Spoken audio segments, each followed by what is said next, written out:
안녕하세요. 최기병입니다. 한국 나래시 자세히 보기라는 타이틀로 오늘 두 번째 시간을 진행하겠습니다. 지난 시간에 이어서 마찬가지로 김혜순 씨의 날개의 환상통이라는 시를 함께 보도록 하겠습니다. 날개 환상통.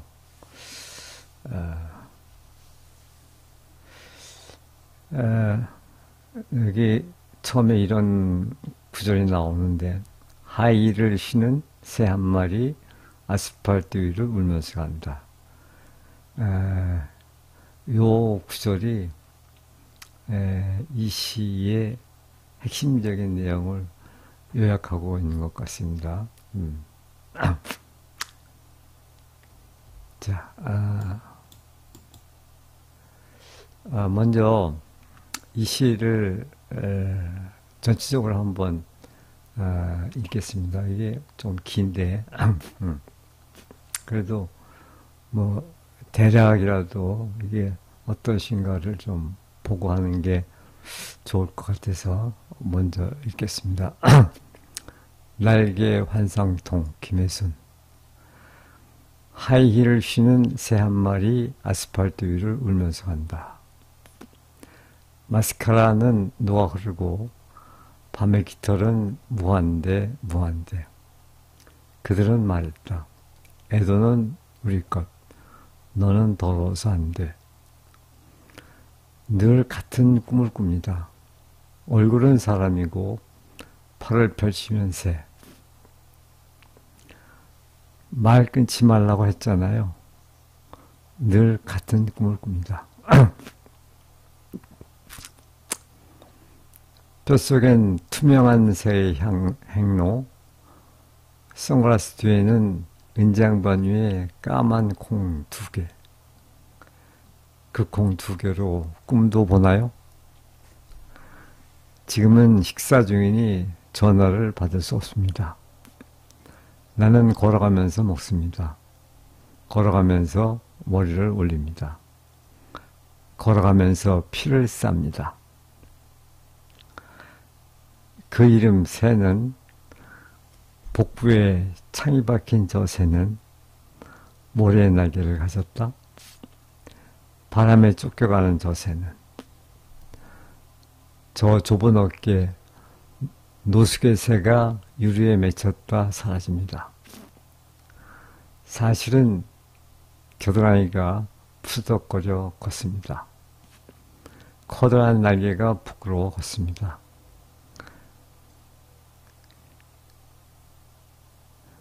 이게 이게 새인데 잘못 쓴 것 같은데, 새든 집이 몸보다 작아서 걷습니다. 그러니까 내 집이 아니라 새든 집, 그런 얘기입니다. 비가 오면 내 젖은 두 손이 무한대 무한대. 죽으려고 몸을 숨기러 갔던 저 새가 나를 돌아보던 순간, 여기는 서울인데, 여기는 숨을 곳이 없는데, 제발 나를 떠밀어주세요. 쓸쓸한 눈빛처럼 공중을 헤매는 새에게 안전은 보장할 수 없다고, 들어오면 때리겠다고, 제발 떠벌리지 마세요. 저 새는 땅에서 내동댕이 쳐져 공중에 있답니다. 사실 이 소리는 빗소리가 아닙니다. 내 하이힐이 아스팔트를 두드리는 소리입니다. 오늘 밤 나는 이 화장실 밖에는 숨을 곳이 없어요.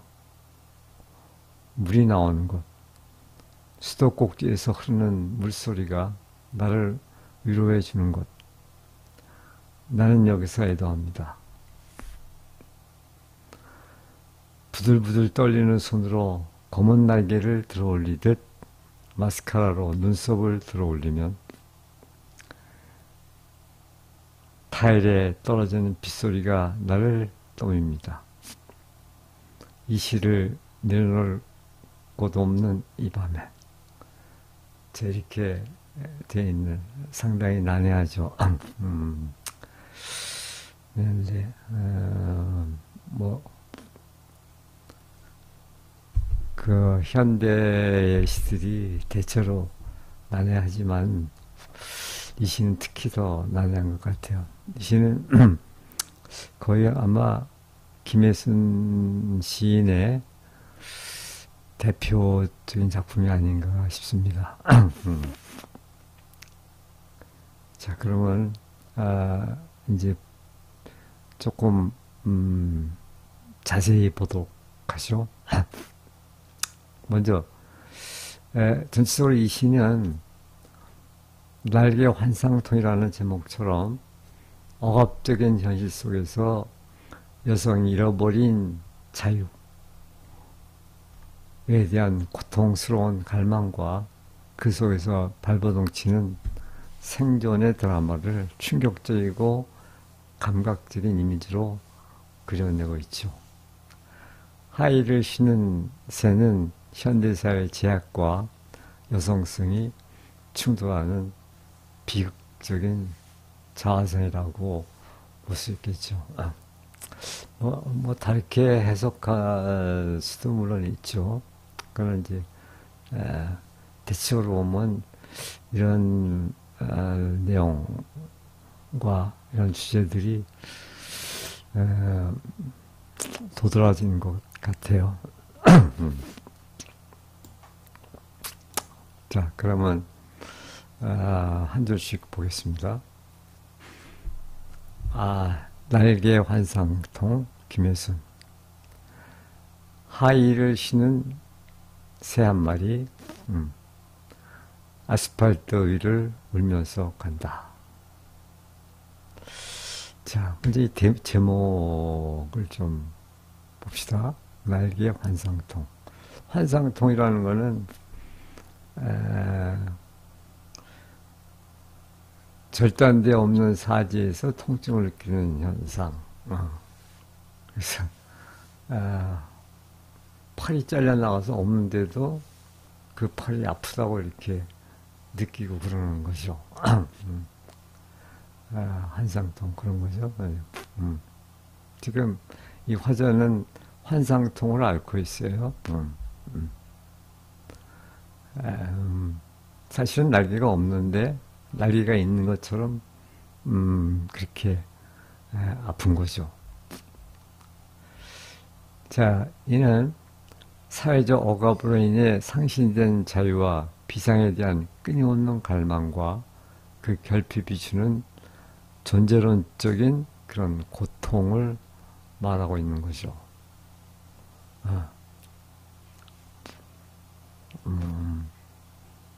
그런데 그 환상통은 어디서 오는 거냐면 날개에서 오는 거죠. 그래서 날개 환상통인데, 그러니까 이 제목에서 이미 이 시의 그 전반적인 내용이 다 함축되어 있다고도 말할 수 있겠죠.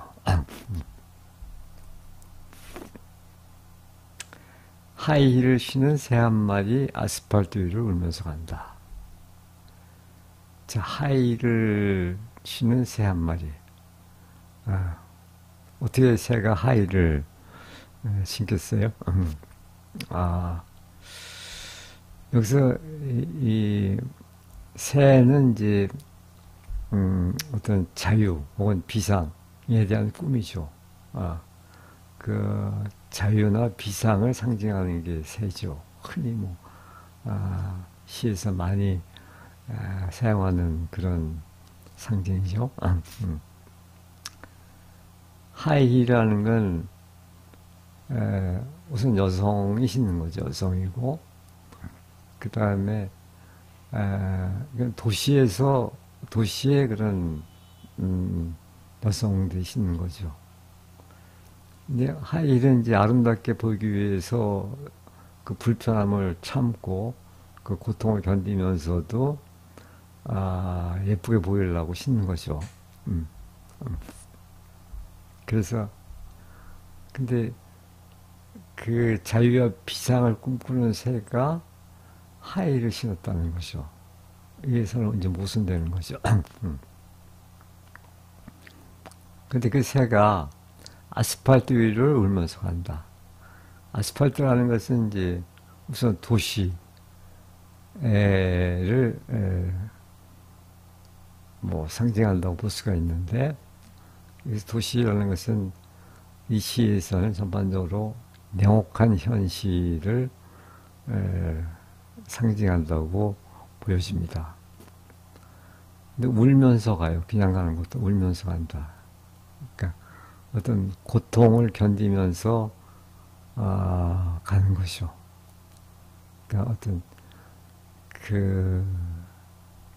이 현대 한 여성이 겪는 그런 비극적 상황을 지금 압축해서 보여주는 것 같아요. 하의를 신은 새는 현대사의 제약과 여성성이 충돌하는 비극적인 저화상이다. 그러니까 이 화자는 자신을 하의를 신은 새 한 마리로 이렇게 표현하고 있죠. 그리고 마스카라는 녹아 흐르고 밤의 깃털은 무한대. 또 울면서 가니까는 그 눈물 때문에 마스카라가 녹아 흐르는 거겠죠. 그리고 밤의 깃털. 그러니까 하이를 신고 아스팔트 위를 걸어가는 그 시간대가 낮의 시간이라면 밤의 깃털. 깃털에 꿈을 펼치는 시간대는 밤이 되겠죠. 그래서 낮과 밤이 지금 극명하게 이렇게 대비가 되는 그런 모습이네요. 밤의 깃털은 무한대. 이 말은 낮과 밤의 대비를 지금 보여주는 건데, 깃털은 전통적으로 새가 하늘을 날게 하는 비상의 상징이지만, 이 시 속의 새는 이미 날개를 잃은 존재로 밤이라는 절망적인 시간 속에서 그 깃털은 더 이상 비상하지 못하는 과거의 흔적이자 환상통의 그런 원인이 되겠죠. 즉 존재하지 않는 신체의 일부의 고통을 끊임없이 일깨우는 부재와 고통을 지금 의미하고 있다고 볼 수가 있죠. 또 아니면은 이 밤 시간에는 그 자유롭게 깃털을 펼쳐서 그 무한한 공간을 자유롭게 비행하는 그런 자신의 모습을 나타낸다고도 볼 수 있겠네요. 어쨌든 이 낮과 밤의 이런 대비를 지금 보여주는 거죠. 그 다음에 그들은 말했다. 에도는 우리 것. 너는 더러워서 안 돼. 그래서 그들은 누굴까요? 그들은 말했다. 누구라고 분명히 밝히진 않지만 아마도 그들은 그 현실에서의 어떤 권력을 가진 자들, 이를테면 뭐 공권력이라든지 가부장이라든지 혹은 남성, 어쨌든 그 현실을 지배하는 그런 권력자들이라고 볼 수가 있겠네요. 그러면서 그들이 뭐라고 그러냐면 에도는 우리 것이다 이렇게 얘기합니다.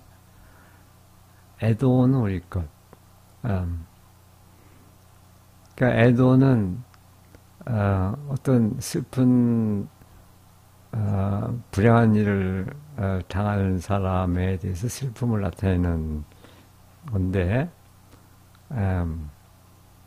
근데 너희가 애도할 권리도 없다 이제 그런 얘기죠. 애도는 우리 권력자들이 하는 거다. 그런 얘기 같죠. 자, 하의를 신은 새, 그 여성 화자가 에도에서 배제되는 모습은 가부장적 사회 구조가 여성의 슬픔과 목소리를 구조적으로 억압하는 현실을 보여준다고 하시겠네요.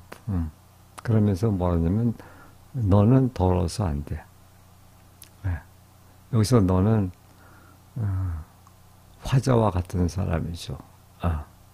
여성, 혹은 권력이 없는 자. 더러워서 안 돼.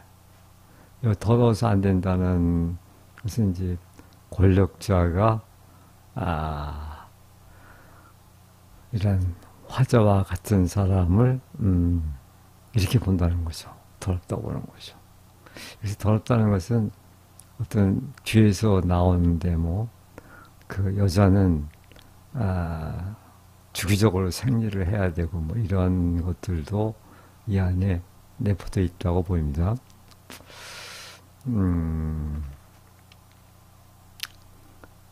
늘 같은 꿈을 꿉니다. 화자의 얘기죠. 근데 이 시는 어떤 것이 화자의 얘기고 어떤 것이 권력자의 얘기인가 그걸 구분하기가 상당히 쉽지가 않아요. 이 말은 그 반복성을 일단 강조하는 것이죠. 늘 같은 꿈을 꾸는 거니까 고통과 억압 속에서 되풀이되는 화제의 상상 혹은 열망을 지금 이렇게 표현한 거죠. 이 꿈이라는 것은 자유와 비상의 그런 꿈이겠죠. 같은 꿈의 현실에서 벗어나고자 하는 간절함이 지속적으로 되살아난다는 것을 나타내고 있죠. 얼굴은 사람이고 팔을 펼치면 새.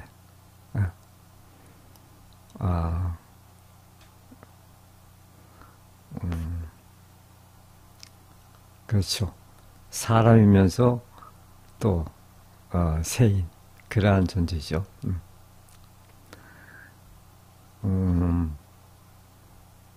근데 그 새는 이미 날개를 잃어버린 그런 새죠.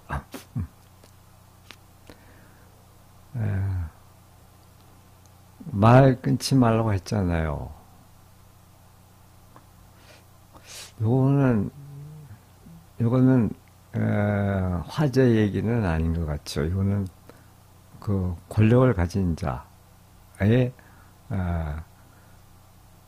그런 말 같아요. 말 끊지 말라고 했잖아요. 그러니까 감히 말 대꾸하지 말라.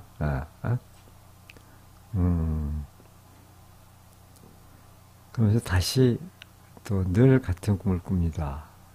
반복이 되네요. 그다음에 뼛속엔 투명한 새 향로. 이제 그렇게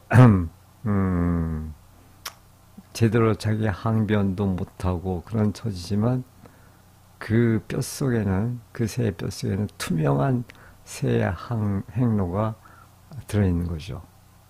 이 말은 뼛속에 간직된 투명한 비행 궤적은 과거에 날았던 경험이나 잠재된 가능성을 의미한다고 볼 수가 있죠. 외형상 사라졌지만 기억과 욕망은 신체 깊은 곳에 흔적처럼 남아있기에 환상통으로 고집스럽게 되살아나는 것이죠.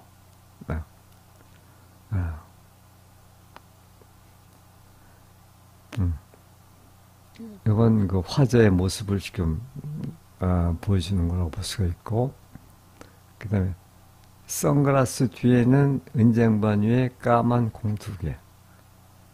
요거는 요 선글라스 뒤에는 은쟁반 위에 까만 공 2개. 요거는 그 화자를 대하는 그런 권력자, 그런 권력의 모습이겠죠.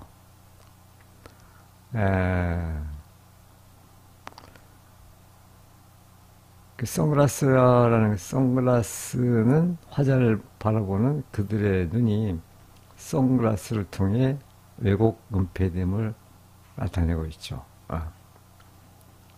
그러니까 그들은 언제나 선글라스를 끼고서 아, 그 불행한 사람들을 보게 되죠. 근데 그 선글라스 뒤에는 은장반 위에 까만 콩이 두 개 있다. 이 화려한 그런 고급스러운 은장반 위에 까만 콩이 두 개 있다. 그 선글라스 뒤에 있는 것은 눈이겠죠. 눈. 이 콩 두 개는 눈을 말하겠죠.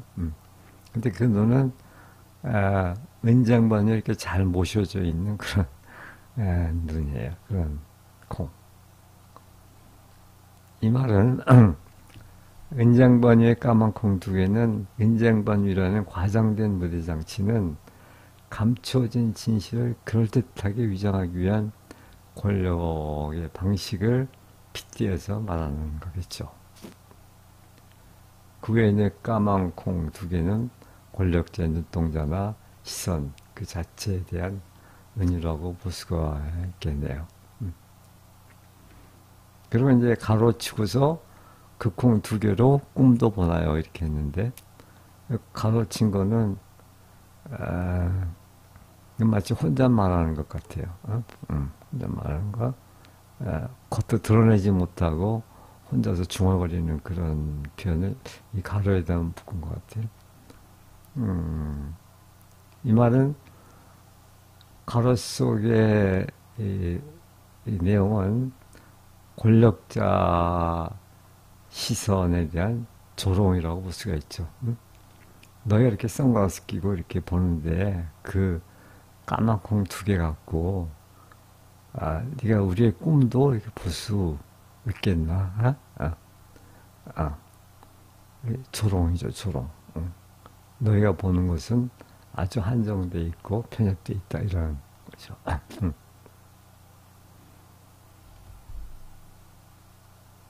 그다음에 지금은 식사 중이니 전화를 받을 수 없습니다. 나는 걸어가면서 먹습니다. 걸어가면서 머리를 올립니다. 걸어가면서 피를 쌉니다. 이게 피를 싼다. 피를 토하는 것도 아니고 피를 싼대요. 그러니까 이건 어떤 그 화자와 같은 사람의 그런 모습,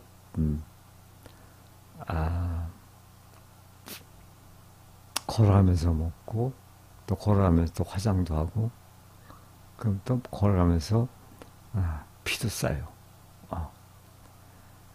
자, 요 부분은, 요 네 줄은 삶의 필수적인 행위, 뭐 식사라든지, 용모를 정리한다든지, 이런 필수 행위와 심지어는 가장 고통스러운 생적 현상, 이 피를 싼다는 것은 아마도 여성의 생적 현상을 나타내는 것 같아요.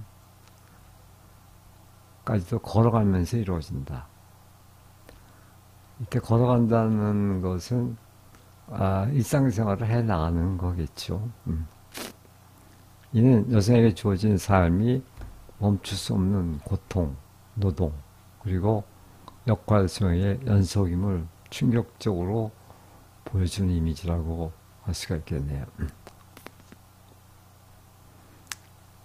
그 이름 새는 복부에 창이 박힌 저 새는 모래의 날개를 가졌다. 바람에 쫓겨가는 저 새는 복부에 창이 박힌 저 새. 복부에 창이 박혔으니까 얼마나 고통스럽겠어요. 아마 그래서 피를 싸는지도 모르죠. 그런데 모래 날개는 나를 수가 없는 날개죠. 나르려고 하면은 다 부셔지고 흩어지는 그런 거겠죠.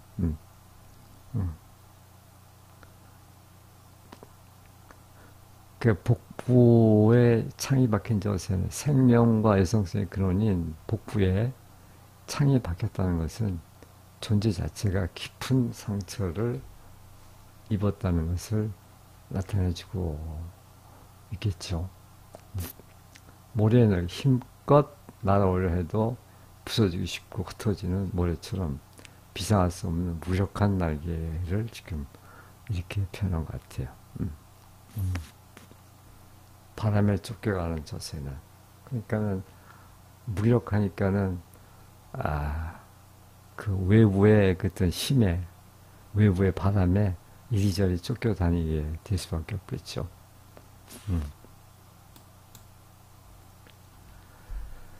자, 저 좁은 어깨, 노숙의 유리에 맺혔다 사라집니다. 참 이것도 헤아리기가 쉽지가 않은데, 유리에 맺혔다가, 새가 유리에 맺혔다가 사라진다. 무슨 말일까?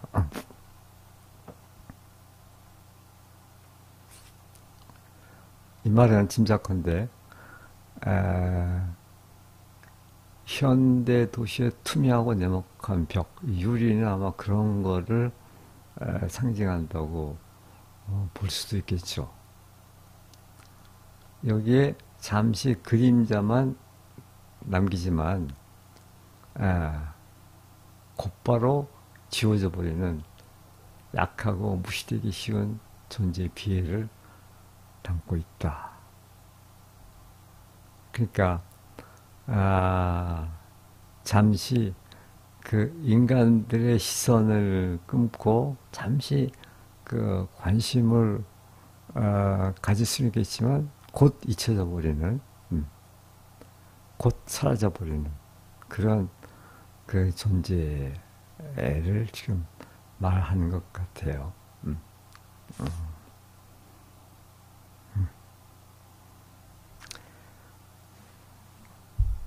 날개를 잃어버린 그 여성의 무력한 그런 존재. 사실은 겨드랑이가 푸석거려 컸습니다.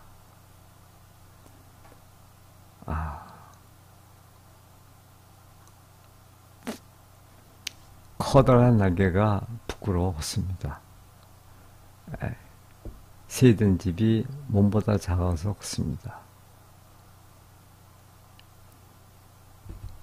이 새가 확인해 봐야 되는데, 이게 새를 들다 그러면은 서이가 맞을 것 같은데, 이건 잘 모르겠네요. 확인해 봐야 되겠네요.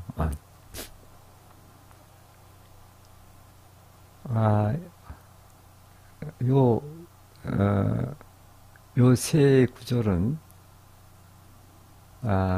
사실은 요 새 구절은, 이 새 구절들은 날개 환상통이라는 제목이 의미하는 바를 신체, 정서, 부끄러워하는 것, 또 사회적 관계, 새든 집이 몸보다 작다. 이런 관계 층위에서 총체적으로 왜 이런 날개 환상통이 일어나는가 하는 것을 보여주고 있는 것 같습니다. 겨드랑이가 푸석거린다.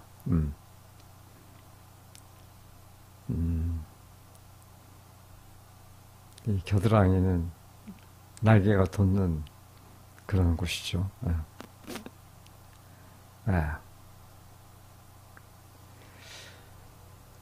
존재해야 할 날개는 오직 푸드덕거리는 겨드랑이와 부끄러움으로만 존재하며, 그로 인한 고통은 걷기라는 일상적 행위 속에서 무한대의 슬픔으로 지속된다. 비가 오면 내 젖은 두 손이 무한대.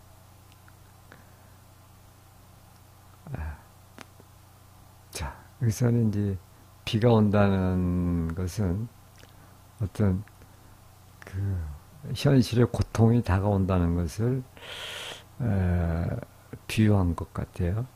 현실의 고통이 닥쳐올 때 내 젖은 두 손, 그러니까 일상생활에 쩌든 그런 손이겠죠.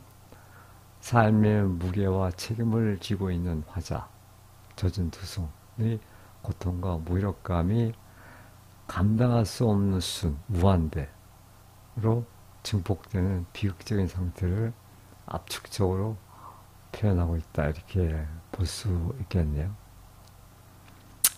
그래서 이 김일순 씨는 시를 쓴다고 하지 않고 시를 한다. doing poetry.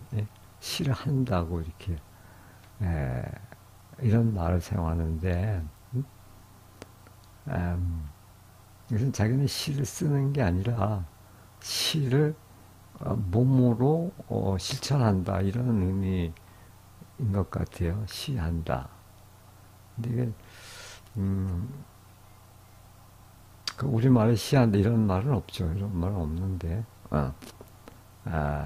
그래도 이 무슨 의미인가는 우리가 짐작할 수 있을 것 같아요. 그러니까 고통을 관념으로 말하지 않고 몸의 경험으로 직접 보여주겠다는 것이죠. 이제 그런 효과를 지금 나타내고 있는 것 같습니다.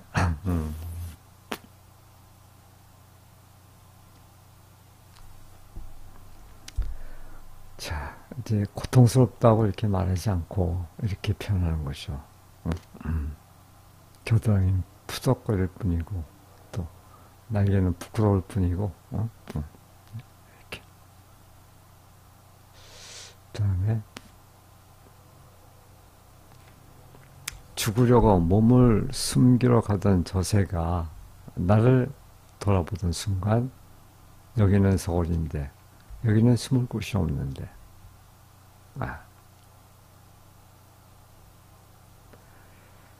자, 죽으려고 몸을 숨기러 가던 저 새. 저 새는 이 화자의 어떤 분신이라고 볼 수가 있는데, 화자 자신이라고도 볼 수가 있고, 그러니까 그런데 또 나는 또 누구예요? 나를 돌아보는 순간.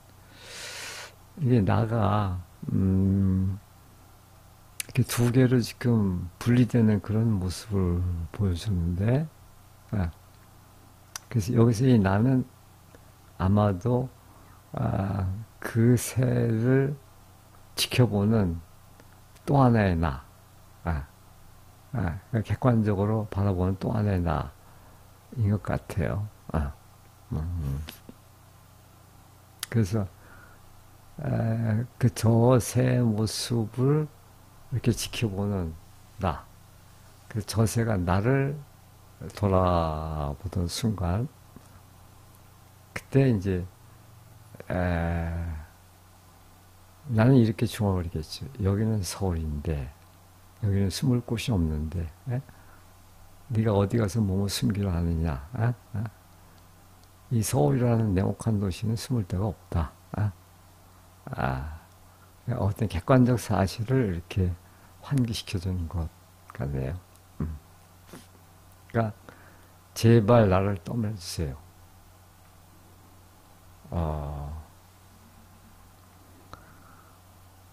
지금 이제 죽으려고 몸을 숨기러 가려고 그랬죠. 그러니까 이 벼랑에서 나를 떠밀어서 나를 죽게 놔두세요. 이제 그런 의미 같죠.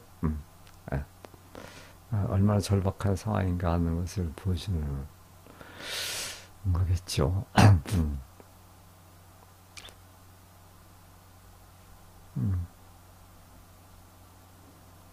그러니까 스스로 죽을 힘조차 없어 타인의 도움을 빌려 고통스러운 삶을 끝내고 싶은 극한의 무력감과 절망이 담긴 호소라고 이렇게 보여집니다.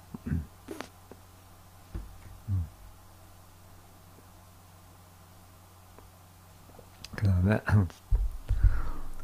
쓸쓸한 눈빛처럼 공중을 헤매는 새에게 안전은 보장할 수 없다고, 들어오면 때리겠다고, 제발 떠벌리지 마세요. 이것도 누가 하는 얘기인지 참 분별하기가 어려운데,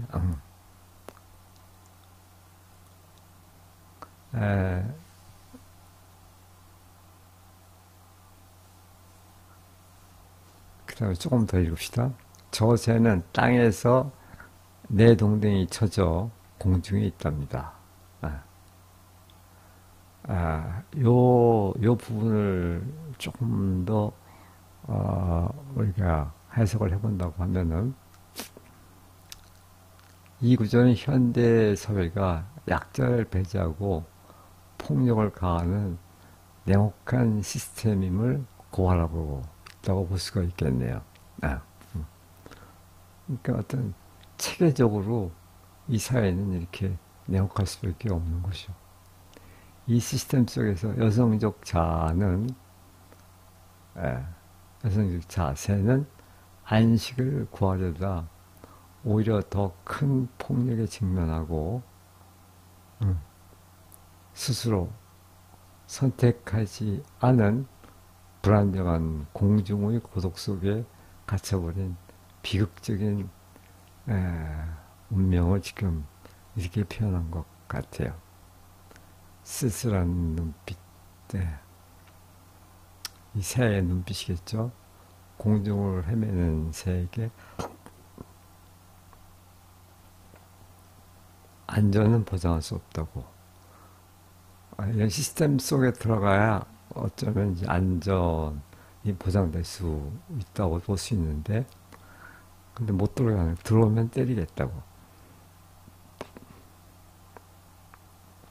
이 말이 참, 이게, 애매한데, 제발 떠보지 마세요. 이건 누가 한 말일까?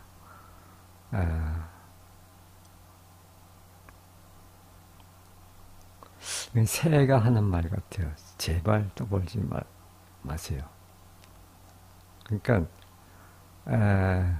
이렇게,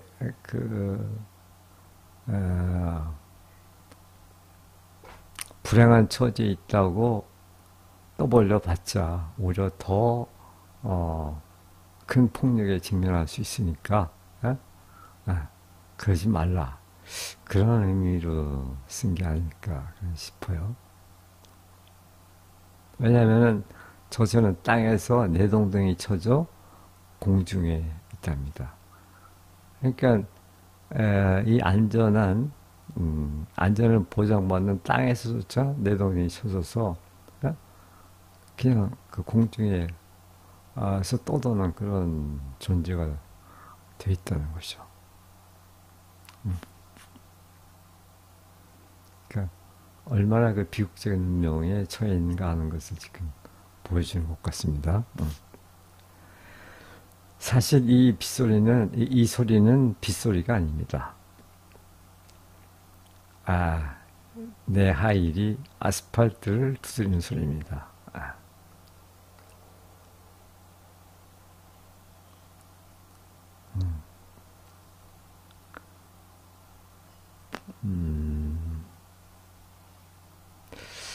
자, 여기는, 이 구절은 화자의 고통이 외부의 운명이나 자연재해, 빗소리 때문이 아니라, 사회가 강요한 역할을 수행하며, 냉혹한 현실 위를 걸어가는 자신의 실존적인 몸부림에서 비롯되었음을 나타내고 있다.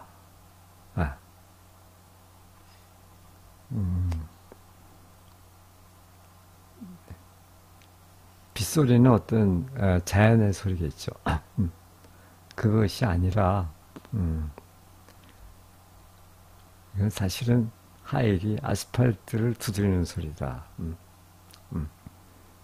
그러니까 똑똑똑똑 하는 이 소리, 그건 빗소리가 아니고 그것은 그 하일이 아스팔트를 두드리는 소리다. 이 하일이 아스팔트 위를 걷고 있다고 그랬잖아요. 제일 처음에 시의 그 서두에서.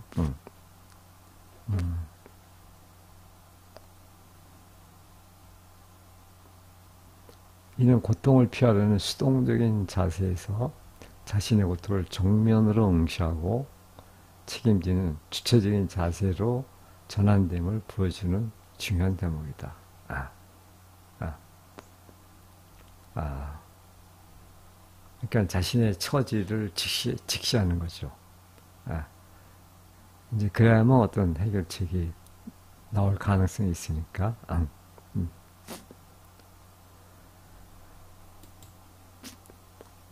자, 오늘 밤 나는 이 화장실 밖에는 숨을 곳이 없어요. 물이 나오는 곳, 수도꼭지에서 흐르는 물소리가 나를 위로해 주는 곳. 나는 여기서 애도합니다. 여기서 앞에 그 빗소리하고 이게 물소리가 연관되는 것 같죠?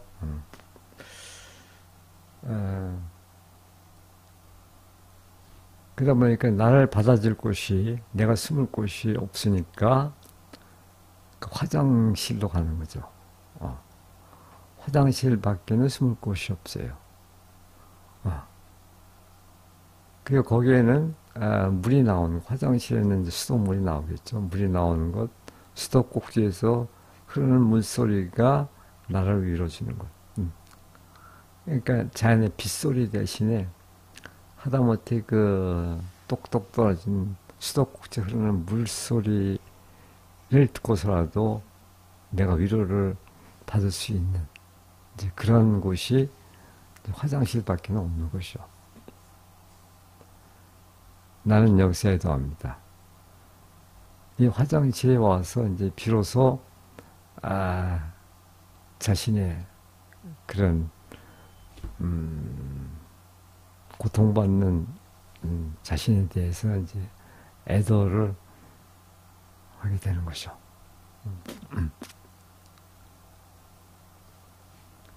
오늘 밤 애도합니다. 이 구절은 가장 낮은 곳, 화장실에서 극한의 고독과 마주한 화자가 작은 자연의 물소리, 자연의 소리, 물소리를 매개로 하여 잃어버렸던 자기 존재와 고통을 확인하면서 스스로를 위로하는, 이게 애도죠.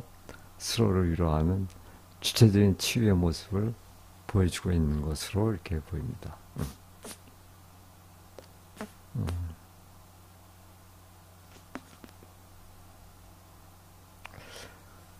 자, 그 다음에 마지막 부분입니다. 부들부들 떨리는 손으로 검은 날개를 들어올리듯 마스카라로 눈썹을 들어올리면 타일에 떨어지는 빗소리가 나를 떠입니다.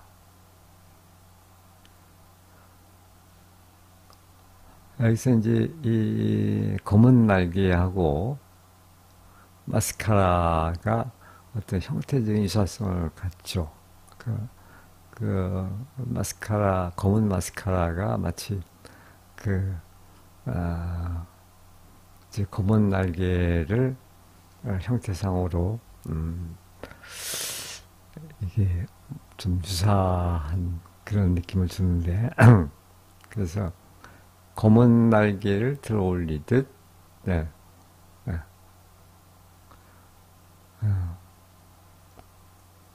마스카라로 눈썹을 들어 올린다. 마스카라 눈썹을 들어 올리는 행위는 이제 다시 몸을 단장하는 거죠. 그런 그 현실에 적응하기 위해서 검은 날개와 마스카라 형태적 있어서 눈물을 흘려 녹아내렸던 마스카라를 다시 이용해서 눈썹을 들어 올리는 행위는 그 무너진 자아를 다시 추스리고 다시 현실로 돌아가려는 행위.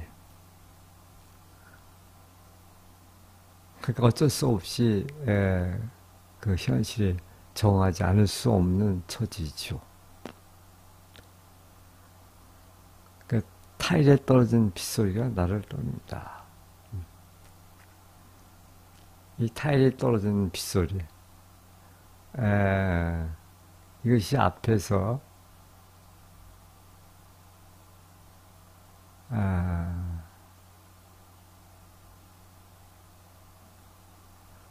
사실 이 소리는 빗소리가 아닙니다. 이 말과 연결되는 것 같아요. 예? 음, 타일에 떨어지는 빗소리가 나를 떱니다. 타일에 떨어지는 빗소리는 사실은 그 하일이 아스팔트를 두드리는 그 소리하고 이렇게 오버랩됩니다. 겹쳐지죠.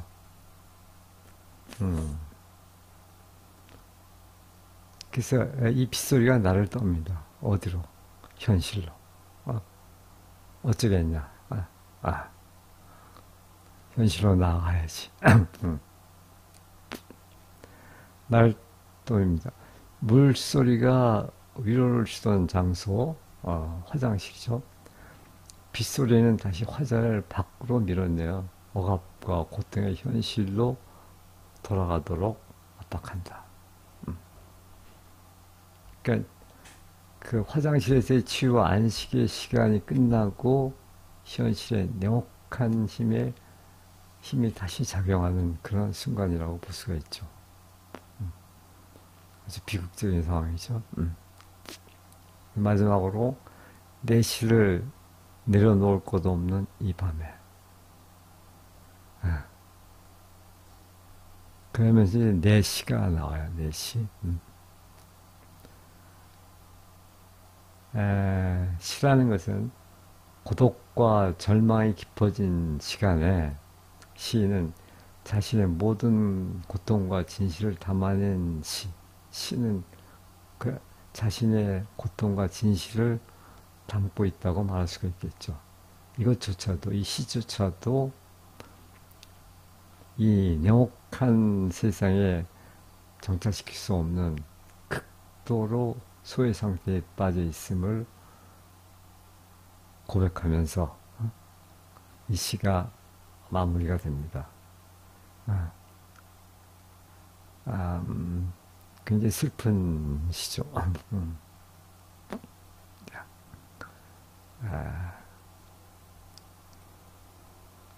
뭐 어떤 해결책이나 어떤 강렬한 그런 저항의 몸짓을 드러내지도 않고 그냥 담담하게 그 현실을 이렇게 표현하고 있는 것 같죠. 자, 그래서 뭐 제가 이렇게 해설한 거에는 뭐 많은 오류가 있겠고 또 얼마든지 다른 그런 해석이 가능한 그런 거지만 그래서 어떻게 일관성 있게 이렇게 그 해석을 해보려고 시도를 한 것이죠. 자, 이렇게 하고서 다시 한번 이 시를 처음부터 이렇게 쭉 읽으면은 이제는 조금 이 시가 공감이 되지 않을까 하는 생각이 듭니다.